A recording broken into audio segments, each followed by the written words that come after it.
Okay, welcome on this very hot evening on the 1st of July.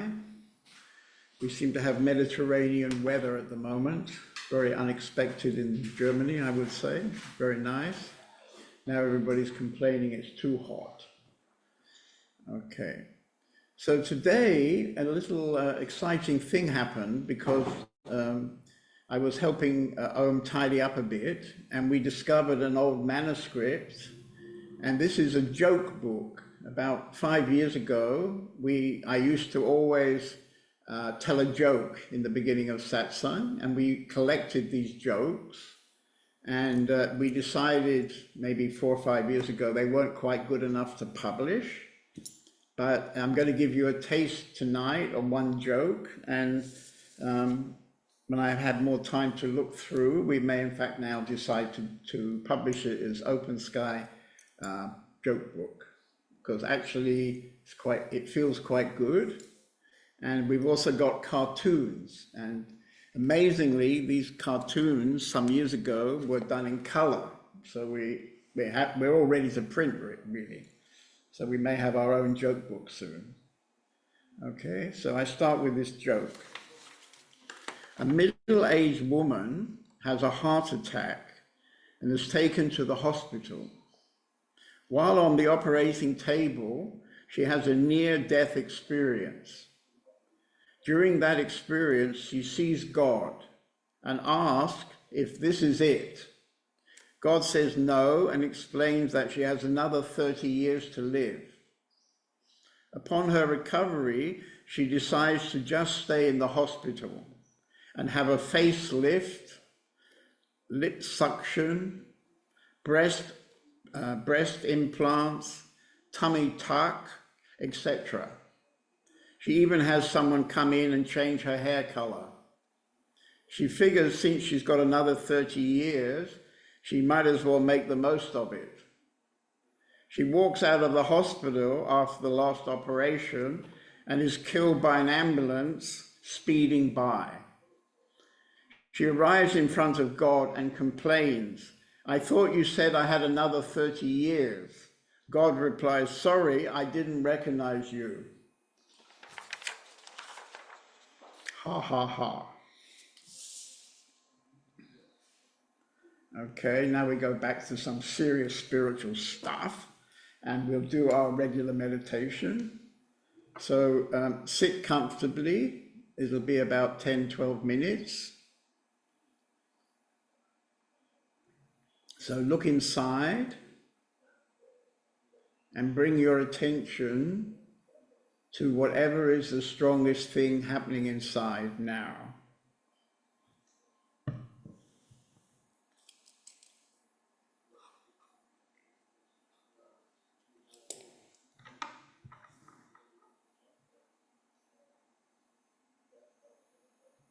Can be thoughts, can be feelings, can be a body sensation. It may just be empty. So whatever you find, don't try to change it.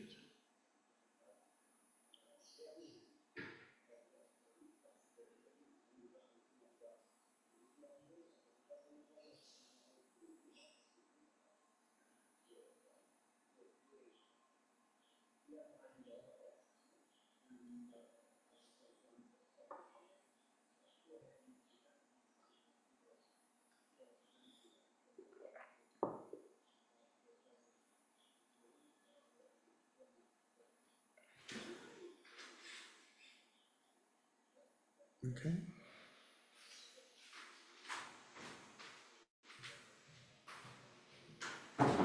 Put the television down there.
Okay, so now we take another look. Once again, we bring our attention to whatever is the strongest thing inside.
Okay, we take one more look, and this time we give ourselves permission to fall deeper inside.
Okay, so when you're ready, you can open your eyes, come back into the screen. So if you would like to tell me about your meditation, you can just wave your hand. And later, if you would like some talk together or dialogue together, again, you can just shake your hand.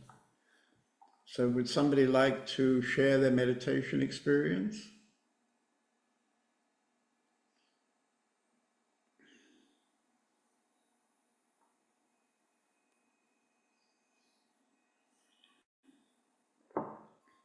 Okay, Ananda likes to. Okay. And Jean-Paul is also there. So who's first? And then you can start. I'm fine. Nice to see you again. Okay, first we'll have Beauty and then the Beast, okay? Okay, whatever you say. Don't take it personally. No, it's okay. Okay, so the meditation started with somehow a lot of heartbeat, but it was more energy heartbeat. I have this a lot. So it was like I felt the immense energy, which, yeah, it's often if I'm not there and I don't see you, John David. So it's like, oh, my heart is like responding to the energy somehow. So it was really a lot of energy and thoughts were just, they didn't stick and they were just far away and just coming and going, but I didn't even recognize so much because they were so far away. Right, right. So it was basically quiet with lots of energy happening. Yeah, like a big response to to the Zoom meeting. Yeah. Okay, very good, very good. We go to the Beast now. I don't know the Beast, I don't think, so it'll be nice to see him. Jean Paul, would you like to share? Oh yeah, you see, he's a monster. He's a monster. Yeah, he's getting out of the cage. Yes.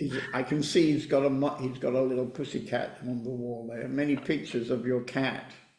Yeah, yeah. Oh, yeah, yeah. I love Persian cats. Yeah, I mean, Persian yeah. cats. Okay. Yes, yes. About the meditation, I recognized pain.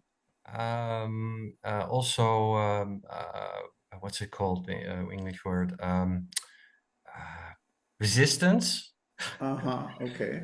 Resistance, like, I mean, I'm here now, and I was observing everything that was going on, but I felt there was a part that wanted to explain why I'm feeling what I'm feeling. And so I saw it, and eventually it sort of just vanished. So there was, it was like, yeah, but I'm here now. So, what the Right. fuck? Everything is okay. So, Right. Right. yeah, so that was kind of the experience. Yeah. And can you remind me where we met? Because I don't quite remember where we met. Did we meet already? Yeah, one set sang, I think it was a month ago or something. I Okay. was the Lion Yepe in the lion suit. In the lion suit. Yeah, I Yeah. sent a message to Mo where I was running around in a lion suit. Ah, you're from Holland. Yes, right. All Yeah. right, all right, right. I remember seeing the video you sent us. Yeah, with the lion suit. Yeah. Okay. So I was right about you being the monster, you see? In a way, but I'm also very sweet. But then again, I think we got all sorts of ways of expressing ourselves. So yeah, whatever you want to call it. Yeah, I think there's a monster in everyone. Sure, sure. I hope so. I've definitely got a monster in me. Yeah. Yeah, yeah, okay. Yeah. Okay, very good.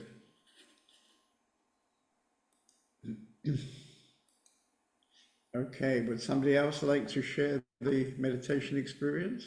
Okay, Felix. Yeah. No. So, hello. Good Hello. evening. Yes, I had a feeling in my stomach. So it was a nervous feeling, and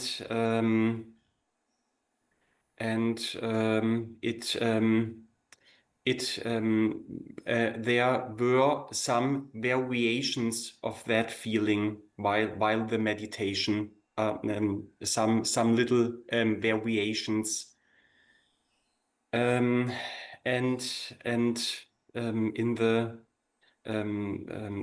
while meditation there was I was and this feeling, this nervous feeling, it has become a little less during the meditation. Right. And uh, later on, there was some kind of rotation in my stomach. So not a vibration, a rotation, and it was um, it was synchronized with my breath. Okay. Okay, and then at the end of the meditation, there was pain in my leg because of a wrong sitting position. So I was changing sitting position, and at the end, so the third part of the meditation, um, I I tried to fall deep. But it did not work. The feeling in my stomach, it maybe disappeared, but the thoughts were coming a lot. Right. Right. Okay, Good. Very, very well observed. Very good. You have a good awareness, yeah, for small detail even. Yeah. okay, thanks. Yes. Yeah. Okay.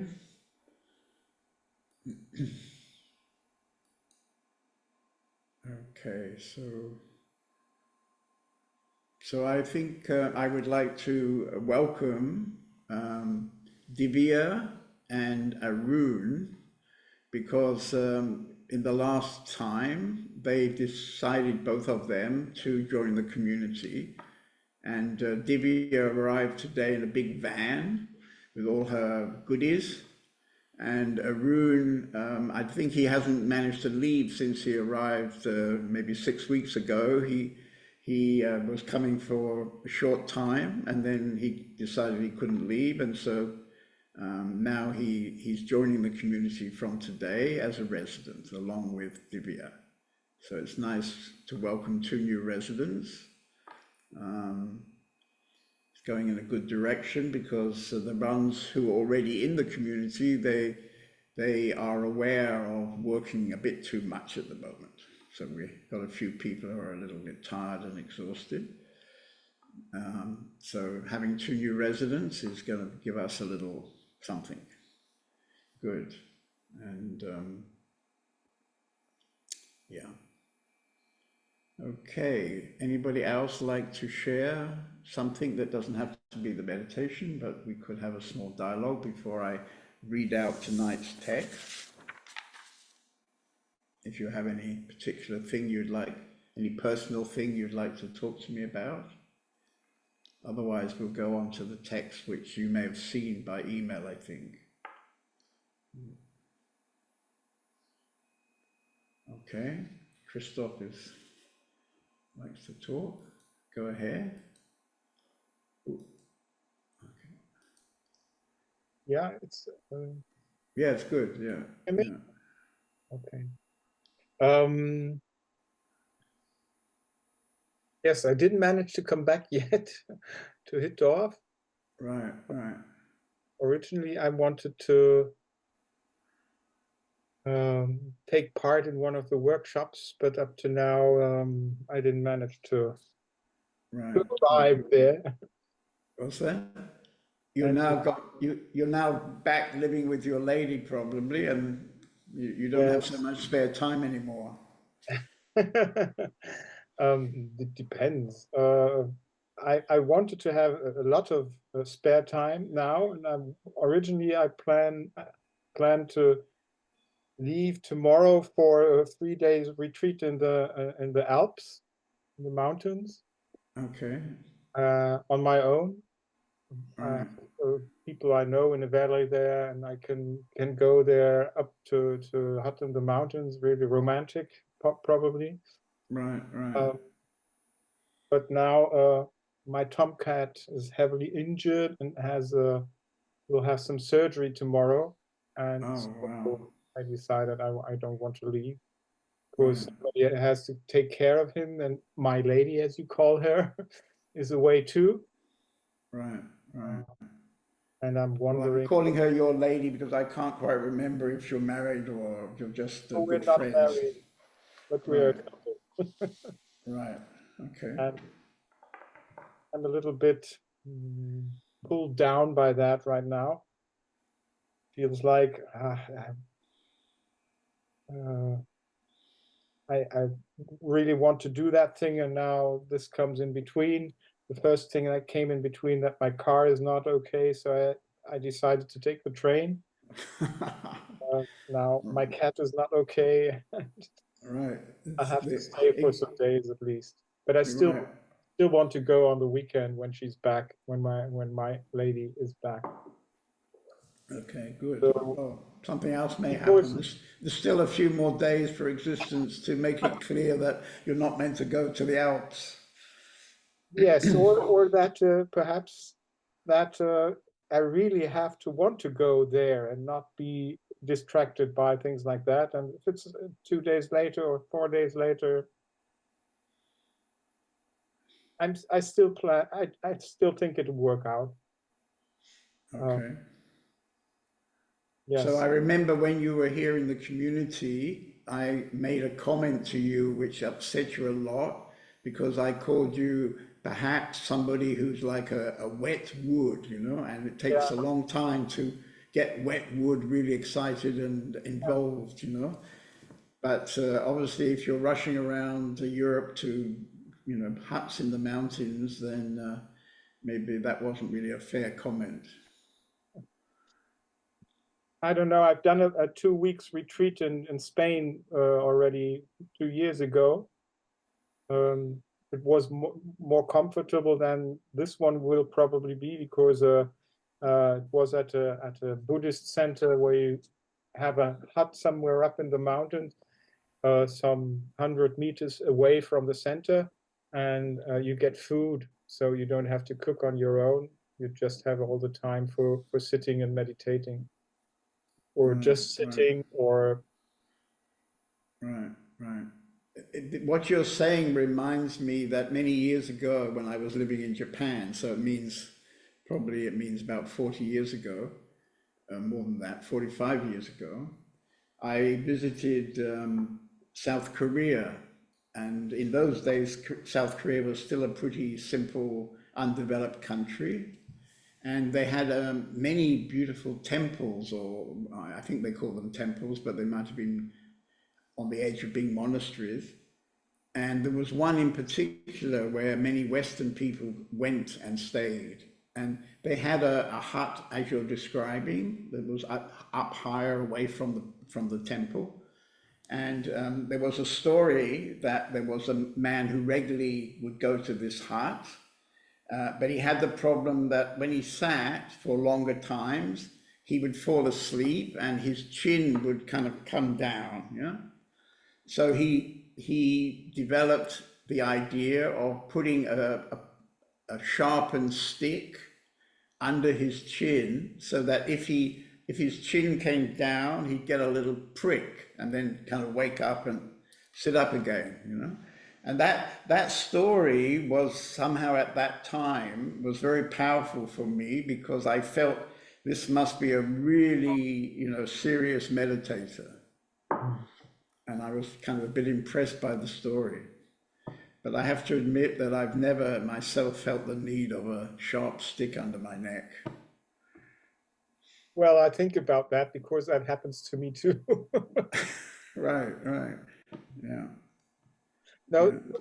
for me, the point is going there is really checking out two things. One thing, checking out living in the mountains for some time. And the second thing Right. is having really time on my own, just having time to meditate a lot, sitting 5, 6, 7 hours, 8 hours a day. Because Right. right now there's And you've always got a something to be cat busy and you've got with. a lady, so you're pretty busy probably. No, she's quite independent and is not there all the time. But of course, if you two persons and you eat together and then you start chatting, and then it's 2 hours gone. And Right. Yeah. Good. Okay. Nice to talk to you again. thank you. I hope your cat recovers. Yes, I hope so too. Will take some time, but my Right. lady is also very good at caring for pets. Okay. She has Good. a cat. She has a cat too. I have a tomcat and she has a cat. All right. They're probably good friends. The Like cat. you and your lady, They probably wait for you to get together, and then they get together too. Anyway, Okay. sorry about that comment. Yeah. No, Anybody else like to have a small dialogue before we start with the text? Okay, Divya. Yeah, hello. I would like to share that in the meditation, I felt this holding in the heart. I had it the whole day. Must be the tension from the 10 hours ride to here. Right. And you And I started put, very early in the morning, I think. Is that right? yes, 2:30 Right. I started. Right. Wow. And wasn't it interesting that I had to go to a doctor in the morning, and I came back to the house and I saw this big van parked in the entrance to the house, And I'm like, I wonder who that is. And then I saw a lady sitting inside, but actually I didn't really recognize you in the beginning. And then you said something.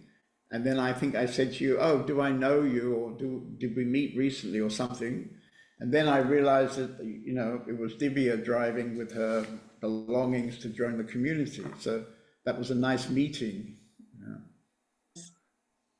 Yes, I was really surprised to meet you. It was such an unexpected situation. Right, right. Yeah, it was good. And this holding, I put all the attention on it, and then it starts to melt. Right. I discovered that it was such an energy from like being carried by love all the time. So this tension is not really needed. It's just the opposite. Right, That right. when I'm this holding is the hindrance to be aware of this being carried by grace, by love. And it's so Right. tender, it touches me a lot. Right, right.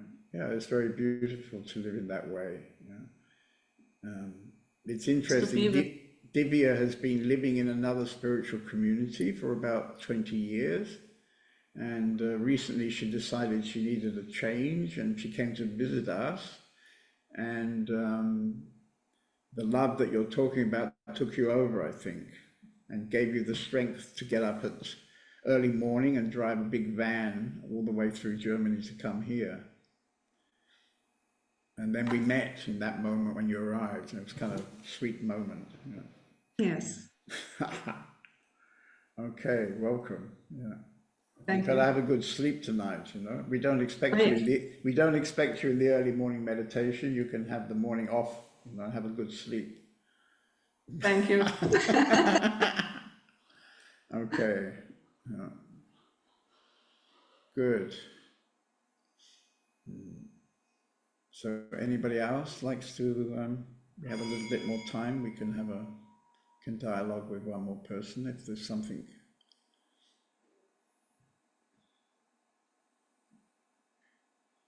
Okay. So if you remember before June, I think probably it started at the beginning of May or maybe even before that, I was choosing some chapters from our new book, Vishara, or Who Am I? This book, as you remember, is based on, actually I've got the book here, wait a minute. Oh, maybe you don't all know this book. So I've been choosing some chapters from this book, and this book, for those of you who don't know about it, is coming from a diary that was written in 1936 by a young man who visited the ashram. And immediately he visited, he had a strong eye contact with Ramana, who was sitting on his couch, and something happened, and he suddenly realized that he didn't want to leave, and he got the permission of his parents to stay for 6 months. And during this 6 months, it seems that he was always the first person who would come to the ashram in the morning and the last one to leave in the evening. And he apparently didn't sleep very much, and he kept a diary going every day with what had happened in the ashram. And he had a very good memory, so he recorded exactly the questions and answer sessions that happened with people who were visiting. And he also described kind of intimate aspects of the daily life in the community, which in those days in 1936 was fairly small. When we go now to the south of India, to Arunachala, and go to the ashram, it's packed with people.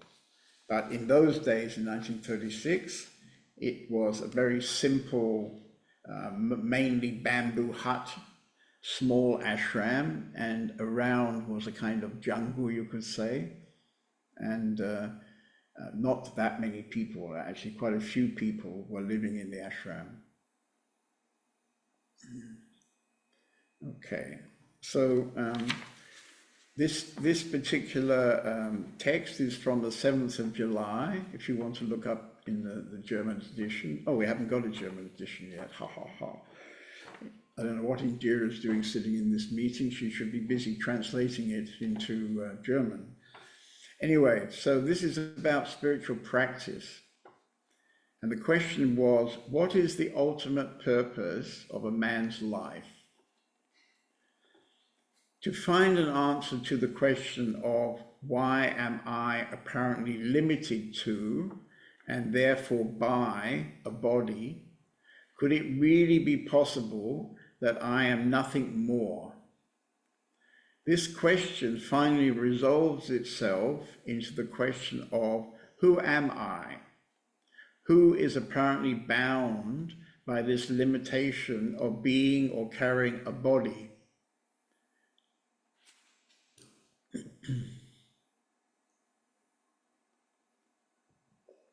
This much is certain.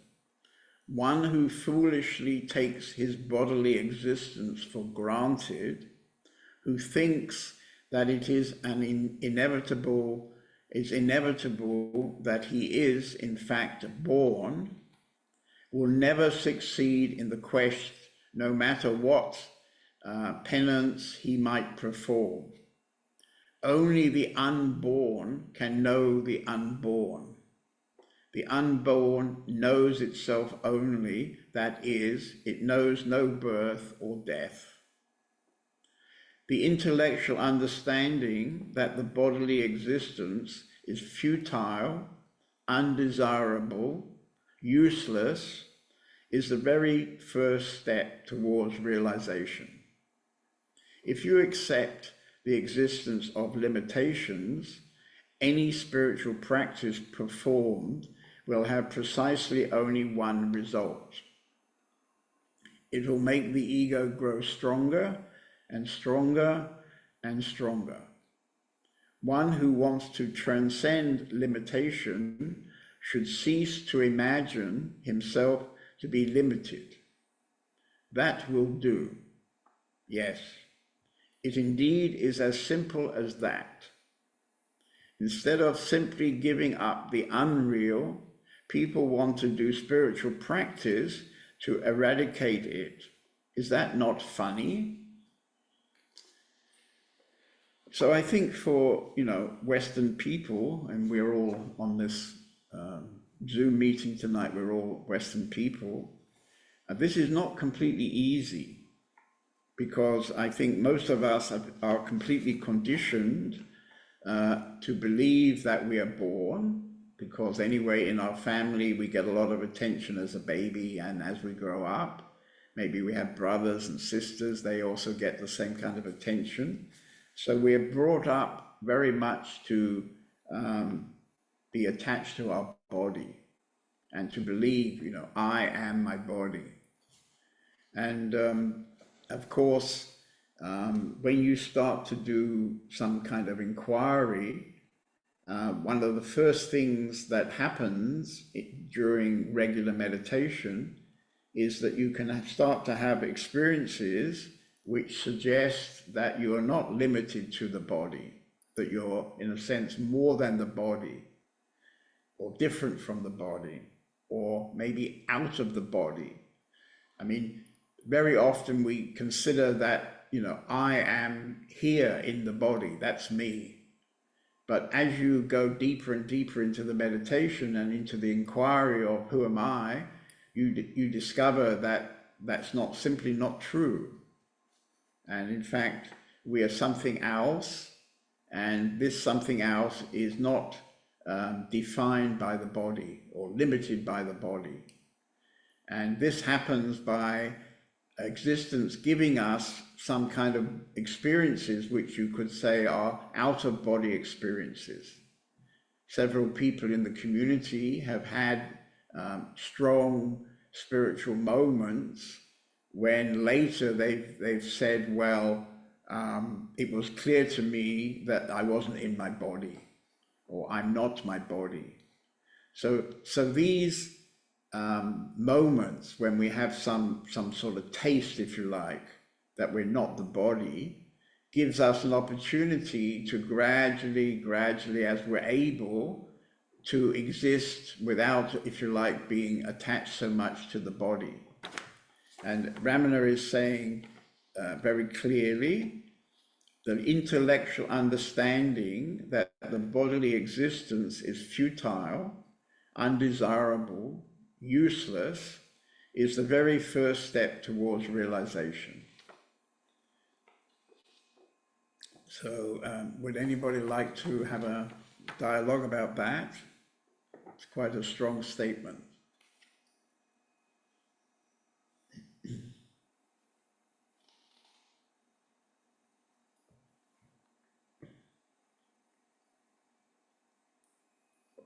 Okay, Jean Paul.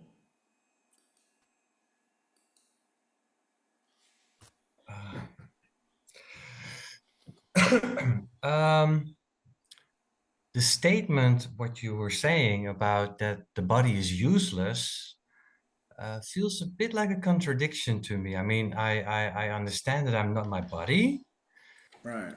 but feeling natural, isn't it also to take care of our bodies? I mean, it's the temple that we, that we have to give love, to feel good in it as well.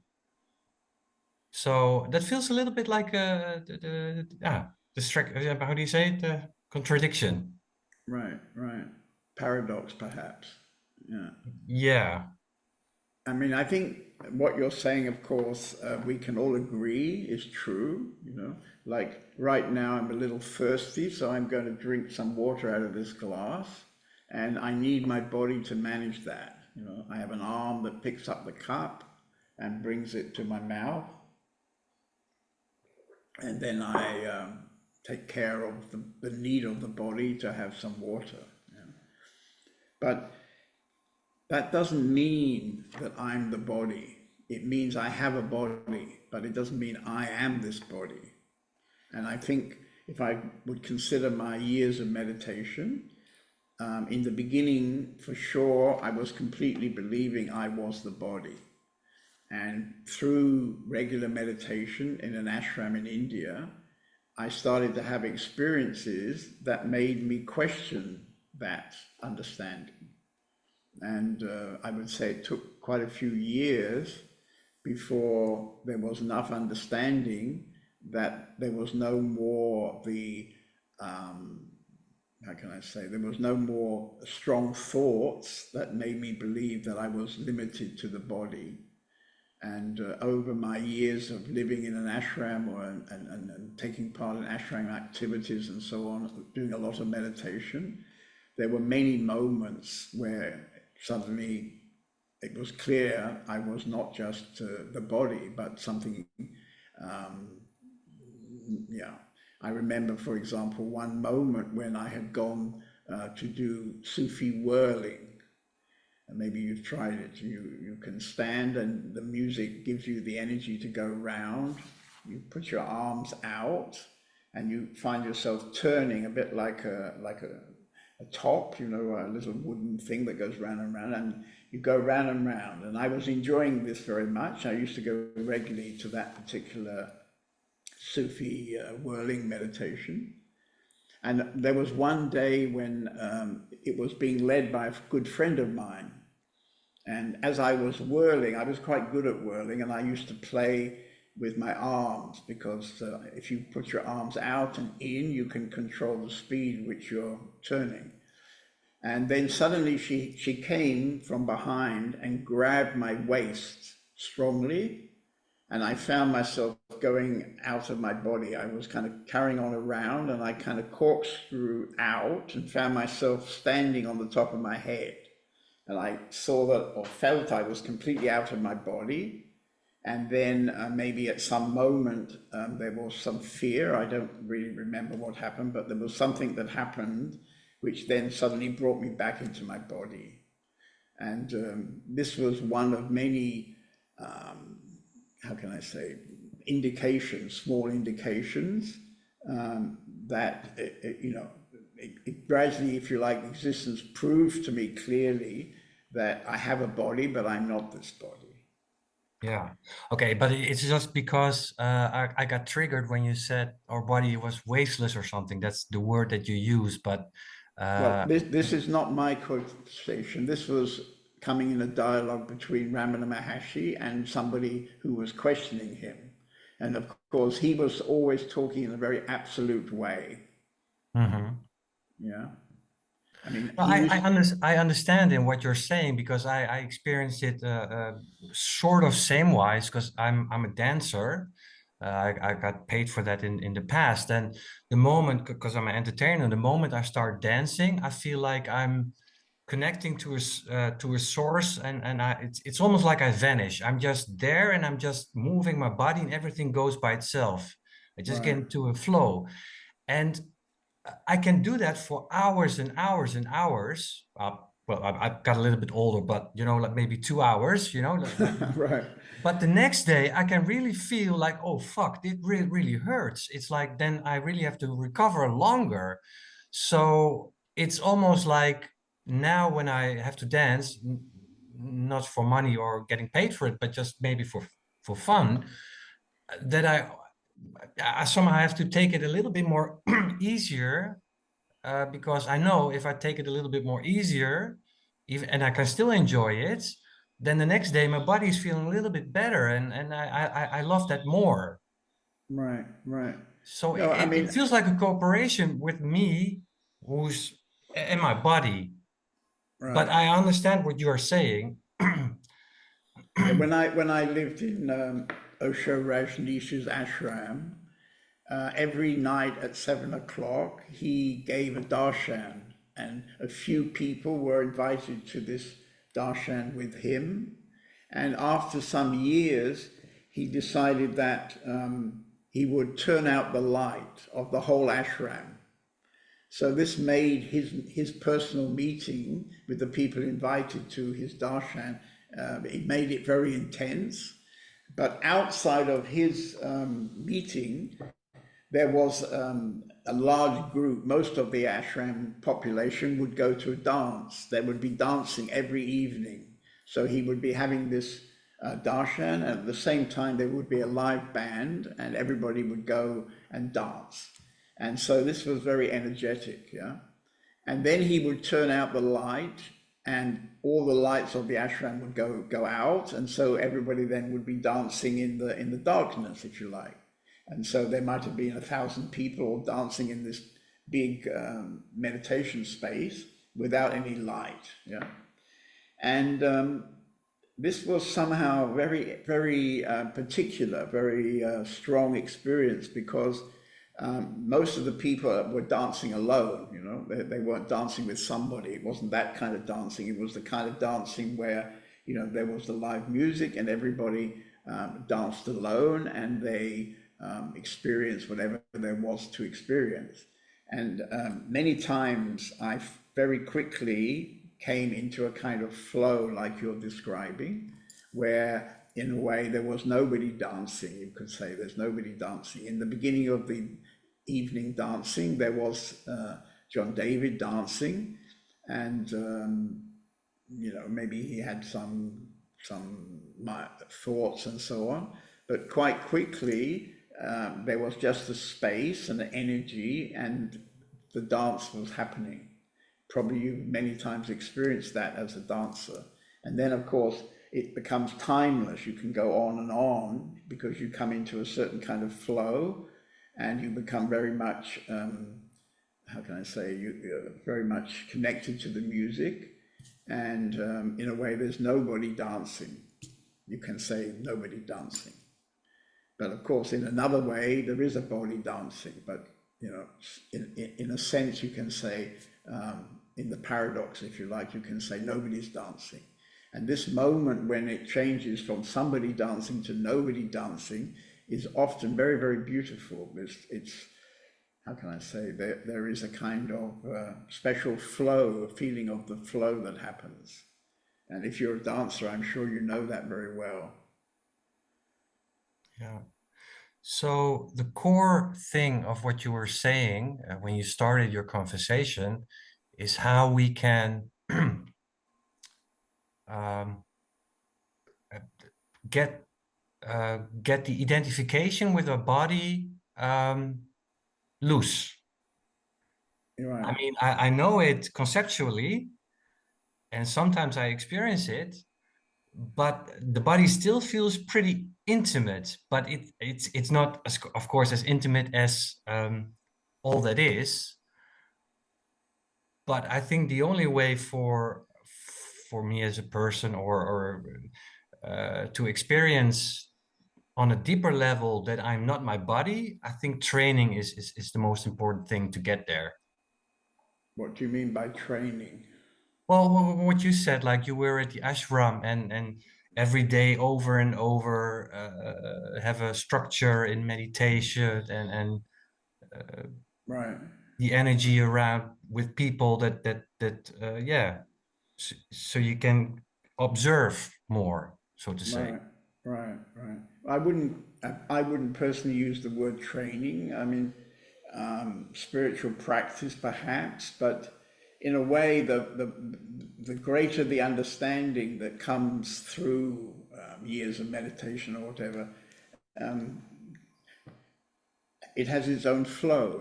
Somehow the beginning, I was an English guy who completely believed I was my body and blah blah blah. Yeah, and gradually, I would say over the years, this understanding that I was the body gradually kind of disappeared, if you like, went away, and that went away more easily because I had various experiences like this whirling experience. So Yeah. I think most people, when they become a serious meditation person, they basically have some kind of, if you like, out of body experiences, and then you can't really anymore believe pointing to your body and saying, this is me. Yeah. So could you say that it just kind of happened, just like that? I mean, you just went to India and you did your thing, and suddenly you just knew you were not your body. It just happened by itself. I mean, Well, I yeah, of course, didn't. everything happens by itself, but Well, I think I was following for many years the different spiritual practices suggested by Osho Rajneesh, and which were being organized in his ashram. So I would spend a lot of time every day over a long period of a few years, in fact, and that understanding that I'm not the body. I mean, it gradually was clear, but I can't now describe how that happened. Actually, it was a long time ago, and yeah, it wasn't a sudden thing. It was, I think, quite a gradual thing. okay. Because some teachers really talk about that things just happen just when they happen, like the apple falls off the tree when it falls. When the time is there to fall, you cannot plan anything. So, but you're saying like you were kind of getting preparing yourself to that realization. I don't think I'm really saying that, but I'm not saying what you're. I'm not going to say what you're saying is wrong. I mean, basically, after some time, I surrendered very much to the daily functioning in the ashram and the daily advice to follow, different practices. And in some way, which I can't remember because it's many years ago now, it just became clear that I simply wasn't the body and that I was something else, but I didn't know what that was. I didn't have particularly a word to describe something else. And I would say this has continued over many years you can say by itself, but yeah. Okay, well, thank you for wisdom. Yeah, yeah. Good, good. Yeah. Okay.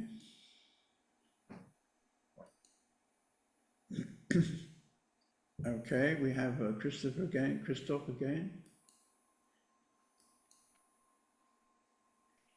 He's going off to meditate in the mountains. Don't forget the stick, you know, you have to sharpen it up. You could take just a pencil with you, you know, then you just have to figure out how you'll tie it around your neck. I think I'll try it, but I'm not sure I will use it all the time. Now, my question was, of course, it's practical to, in everyday life, to say, okay, this is my hand, or that's my foot, or something like that. If you're not aware of that and you have it on a something hot or something, you will burn that hand, even if it's not you. You will probably have the pain from it. And how do you be aware, apart from having it intellectually grasped intellectually, that I'm not this body? If I sort of meditate, or I can be with that very well, but in everyday life, when it's practical to say, this is my body, this is my hand, it's easy not to be so much aware that that's not really true. And how do you deal with that? Do you, for example? I think that's one of the difficulties, yeah, living in the world, you know. I mean, I remember a story I was told. So,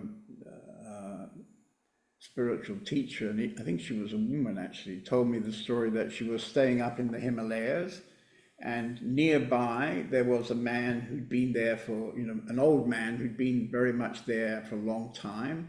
He lived very simply by himself. And every morning at, I don't know, an early hour, he would go into the Ganga River, however cold it was or whatever, he would go into the river. And she told the story that one night he was sitting in front of his fire, and he must have fallen asleep, because I can't quite remember whether it was his leg or his arm had fallen into the fire. So when he woke up, his body had been burnt. And it must have been incredibly painful, but there wasn't, if you like, no pain. Yeah. And for him, it was like not the kind of drama that when you now go to the Alps and fall asleep in front of your fire, probably you'll make quite a big fuss if you fall into the fire. Yeah. But this man had probably meditated for many, many years, and he had very little body sense anymore. And so, yeah, for him, it wasn't really a big thing when he burnt part of his body. And this is a story which, for us Europeans, is almost impossible to imagine, I would say. And this is one of the things that when we get drawn to go to Asia and we get involved in sincere spiritual investigation, there are many such stories which, in a way, for us are almost unbelievable. Well, they are unbelievable because we have our conditioned Western way of understanding everything. Maybe you should get on a plane to India and go to the Himalayas for your meditation retreat.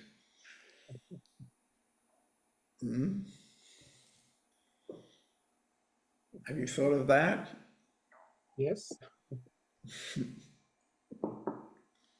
Okay, good.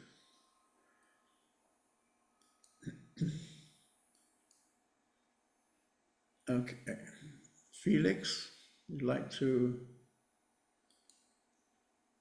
Yeah, I just want to share something. So a few years ago, I was listening to a clinic of a scientist, and he was saying, if you are looking into the mirror, it is not you what you are seeing. So it is some kind the same question, or whom I, or okay, it's similar. And this question it had some impact on me. So or still it has some impact of me.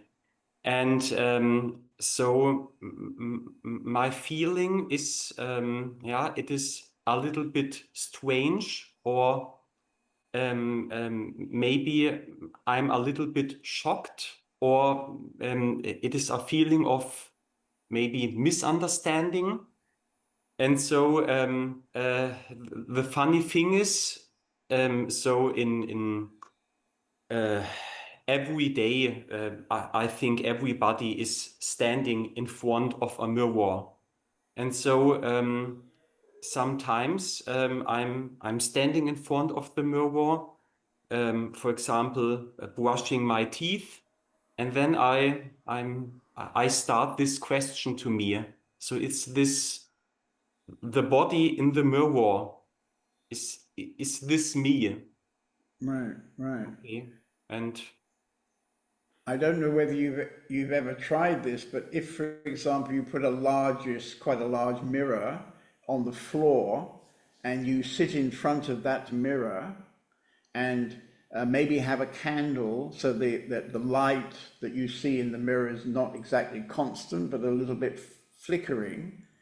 It can be a very interesting experience, because it's possible to look into your own reflection, which is in the mirror.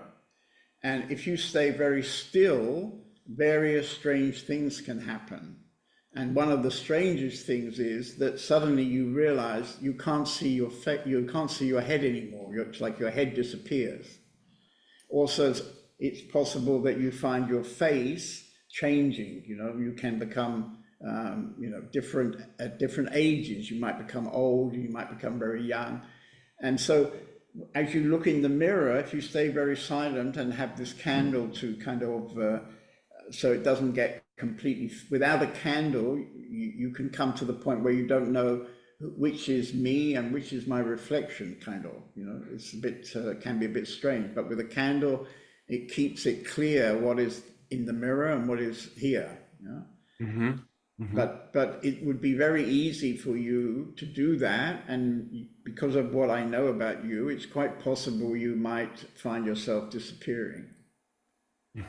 Okay. And the candle, do I place it on the mirror too, or? Well, just on the side, Yeah, you okay. sit in front of the mirror and you put the candle just on the side, so that in the mirror, the light, there is a bit of flickering of the light. Okay, sitting, so not standing in front of the mirror, sitting Well, in front of the mirror. you could also do it standing, I think, but it's more comfortable sitting, I think. Yeah, Okay. if you want going to sit for long enough to get this experience of your head disappearing, probably it's more comfortable than standing. Because Yes, when you okay. brush your teeth in the morning, I mean, 2 or 3 minutes go by, and then that's probably not long enough for your face to disappear. Yes. Okay, thank you. Yeah, Thanks. yeah, try that. Yeah, yeah, good.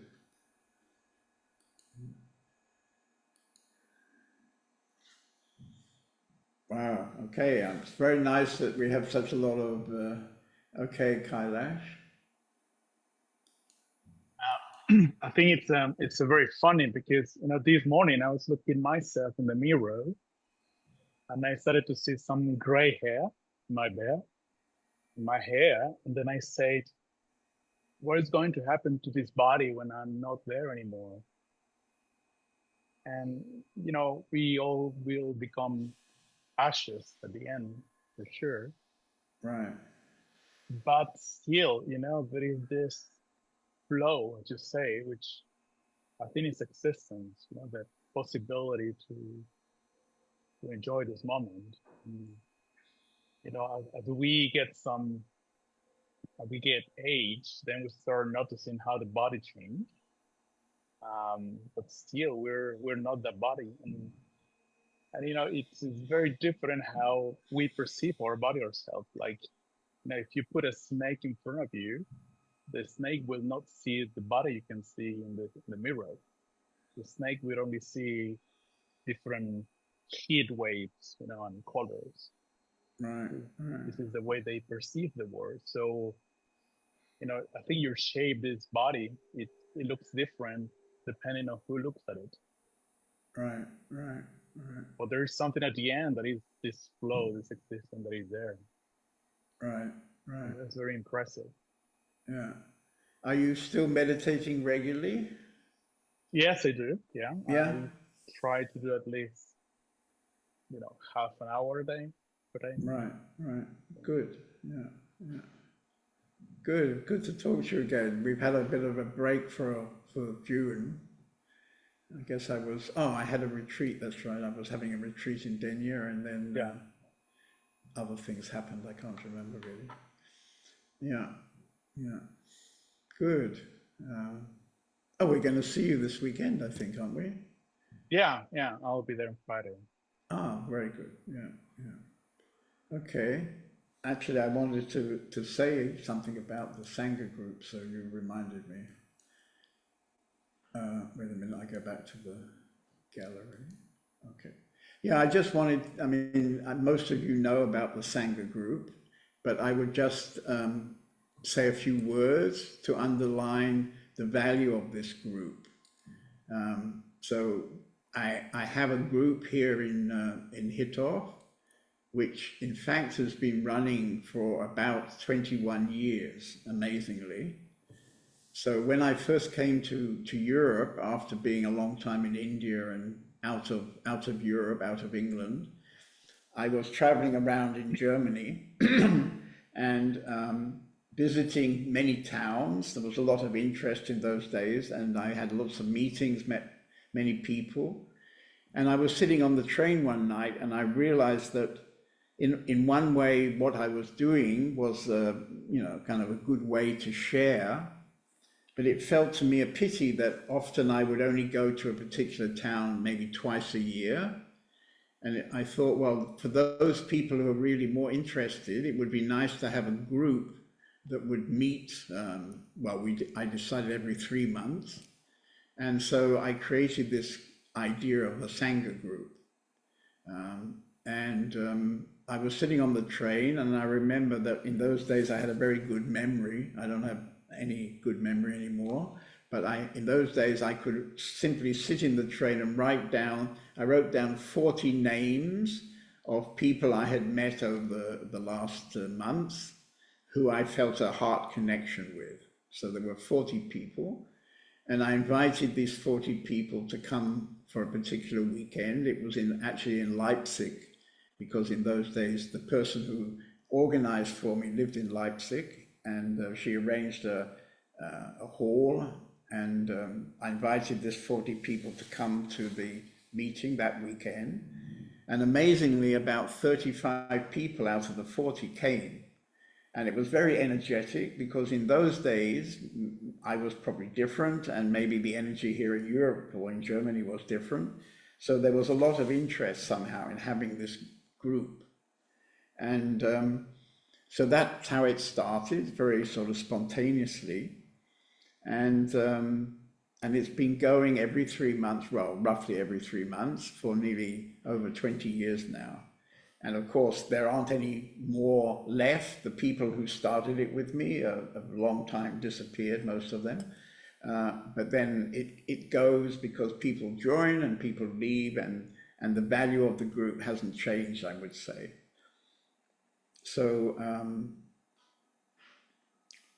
about 3 months ago, I decided that I would try to start a similar group based in our community in Denia in Spain. Basically mainly for Spanish people, but actually anybody who would like to come to Spain for a weekend can of course join that group. And so this following weekend, when is it, on the 4th and 6th weekend coming up, I'm having this group here in Hitov, Then the weekend after, most of you know that we're having an open weekend with many interesting seminars, and there'll be a concert on Saturday night. We've been doing that also for quite a few years, and lots of people come, 60, 70 people come. And then the next weekend I'm going to Spain, and there will be the same weekend in our house in Denia. So yeah, I personally feel this is actually a very good, how can I say, a very good offer for people who wouldn't want to live in our community, but who are seriously interested in spiritual work and feel some connection with John David. Then meeting together every so often, I find works very, very well. One of the most extraordinary people in that group at the moment is somebody who's called Rick. Most of us know Rick.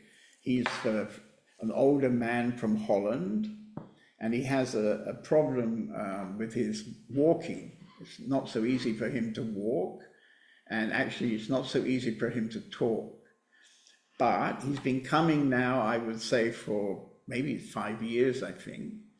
And he loves the weekends, but he hardly ever speaks. Occasionally something touches him, and then suddenly a whole flow of words come out. But generally speaking, he's very happy to be in the weekend for the energy value. I would say that having a group of people who have a similar interest working together, something happens in this group. And so it somehow, you could say, magnifies the energy that happens.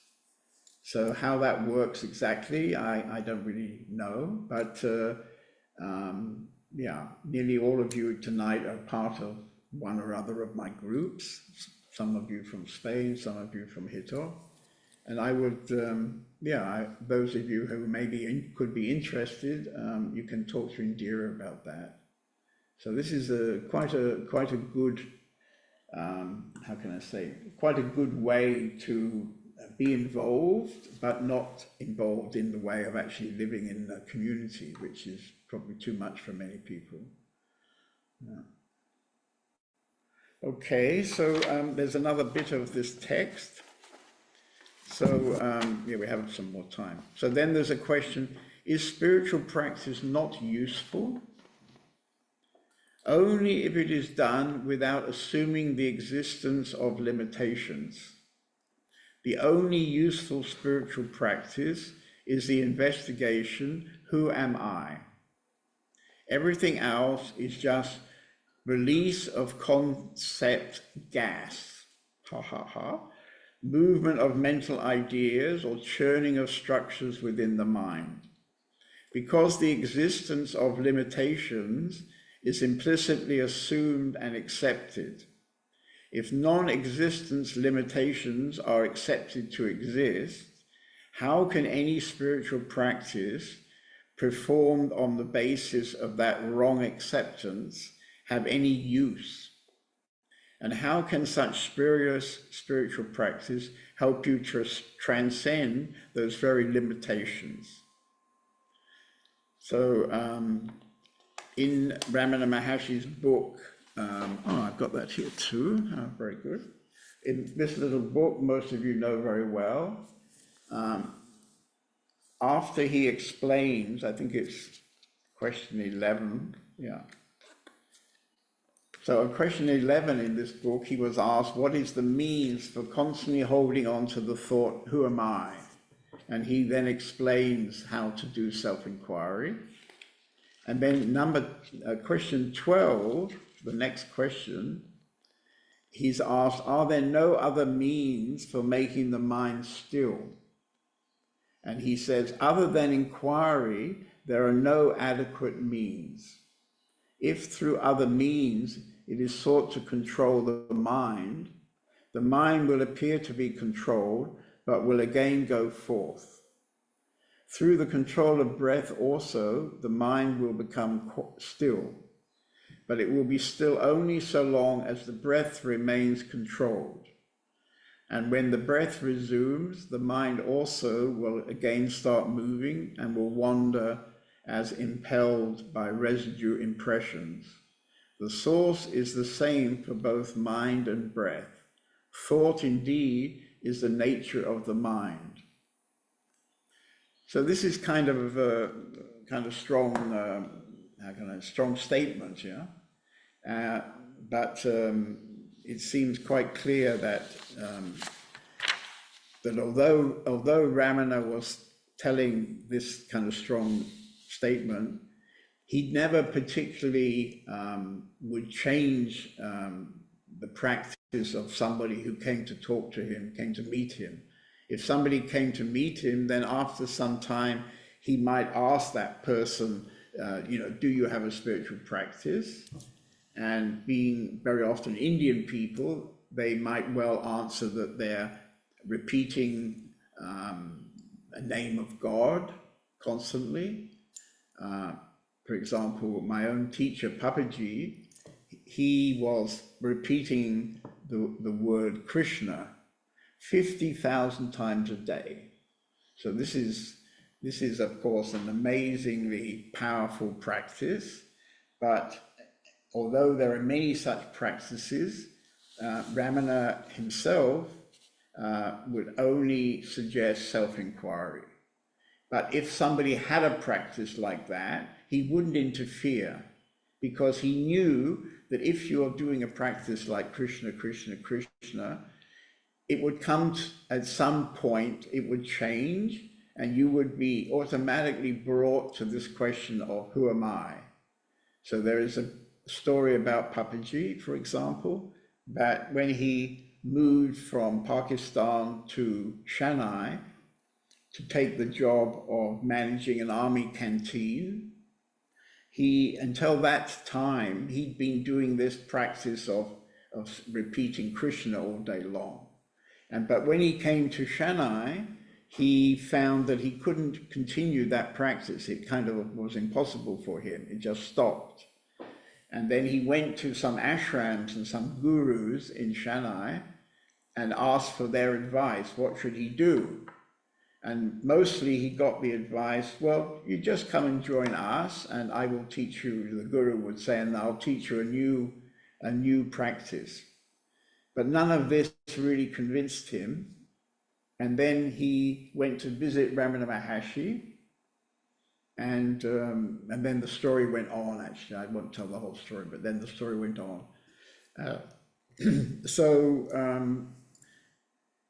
It seems very clear that Ramana Maharshi was never, never trying to change somebody to do what would be his practice, yeah. But if somebody came and asked him, then he would always suggest self-inquiry, what he called self-inquiry. And I think this is not always, it's an easy practice, but it's not always easy to keep it running regularly, I would say, as we know in the community here.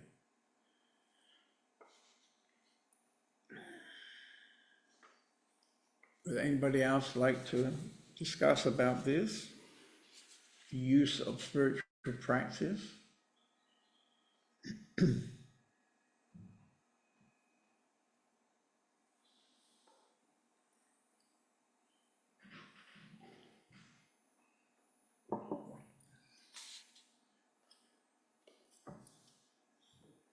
Okay, Arun.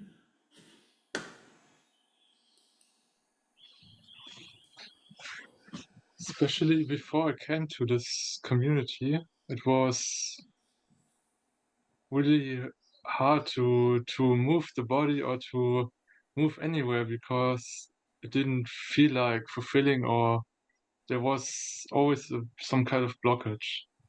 And I experienced this sensation here too, but more and more it feels more clear that this blockage is inside, and you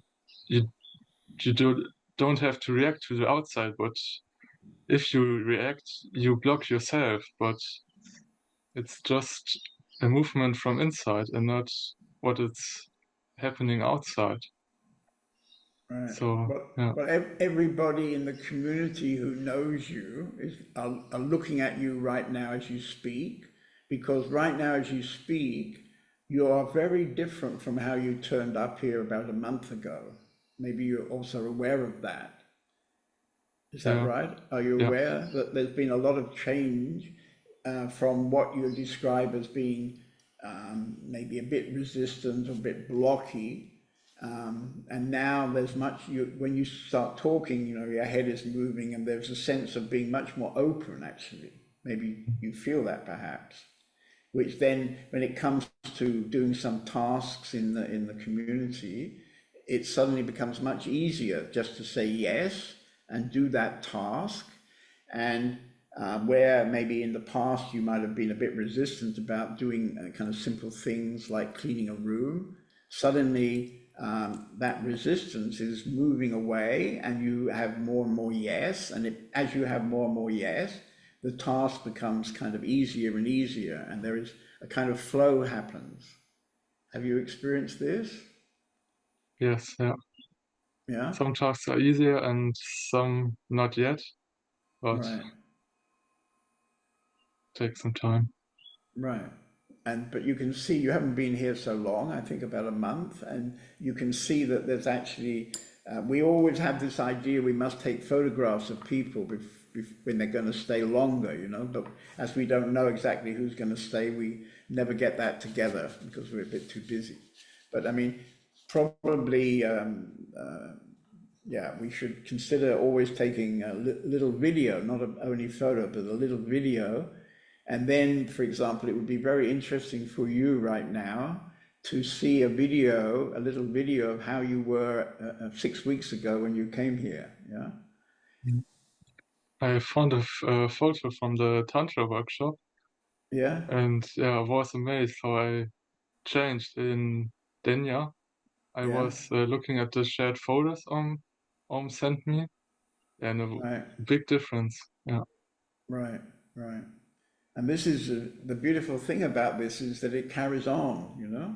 So we probably should you should take a few pictures now, and then in another few months, you can again compare how it was now in beginning of July and I don't know, maybe beginning of October or something.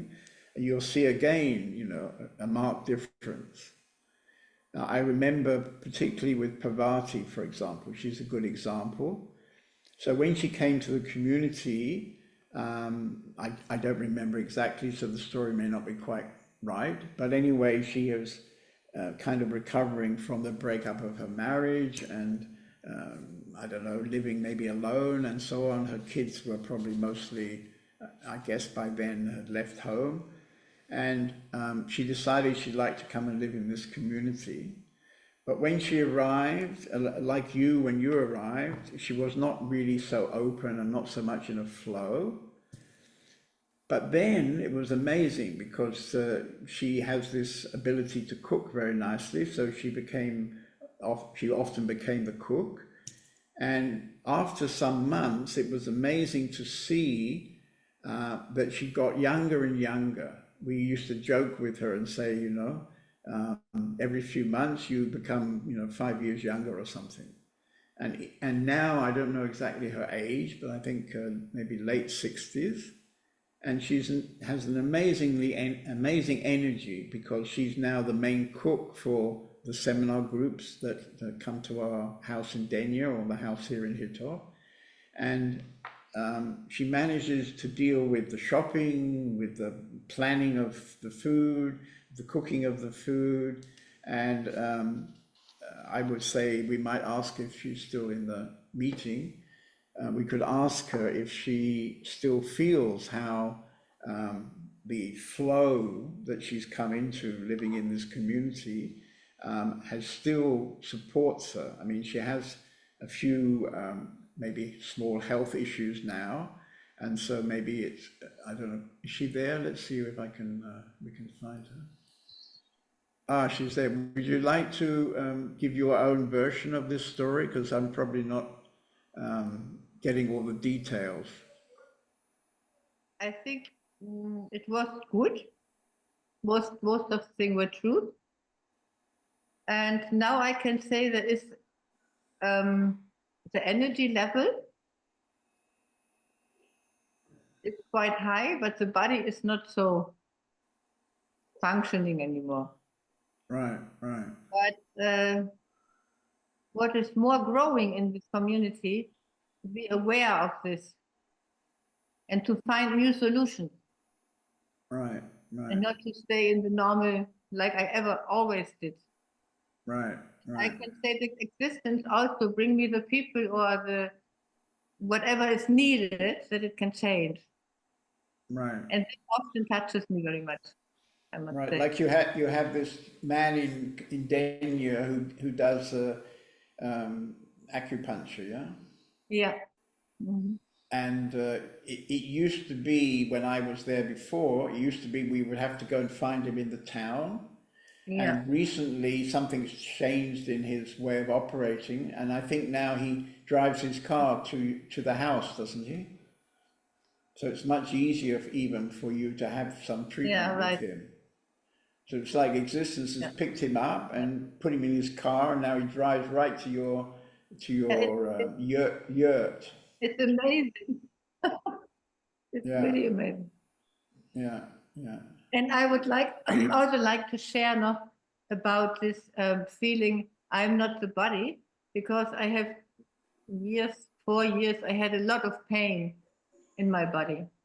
Right, And through this pain, because it was not leaving, nothing was possible. But I could feel that I'm not the body, because it was just the difference. There is the pain. This is how I felt it, or I feel it. Now I have not so much pain anymore. But the contact to the seeing, and that you are not this body, which is the pain, this was what I right, could feel very much in this time. right, right, So, right. Yeah, I mean, there's also stories about Ramana Maharshi. Towards the end of his life, he got some kind of growth on his left arm, and it was yes. discovered that this was actually a cancerous growth, and they tried to heal it by all kinds of different kinds of medical processes. But in the end, the only way the doctors said they could save his life would be to cut off his arm, and he wasn't ready to accept that. And so this cancer gradually, destroyed his body, you can say. And there was one day when he had fallen over, as he was walking, he had fallen over onto that arm. So this must have been incredibly painful, but he never showed any pain. Mm. Okay. Yeah. And welcome to Divya. Also. Yeah, it's rather exciting. Today is the 1st of July, and we have Arun and Divya joining us. Yeah. Arun. Very nice. Yeah. Mm-hmm. Okay, good. So I think we'll stop the meeting now, and I'll see you again next week. And some of you I'm going to see for the weekend, for the Sangha weekend. Okay, good.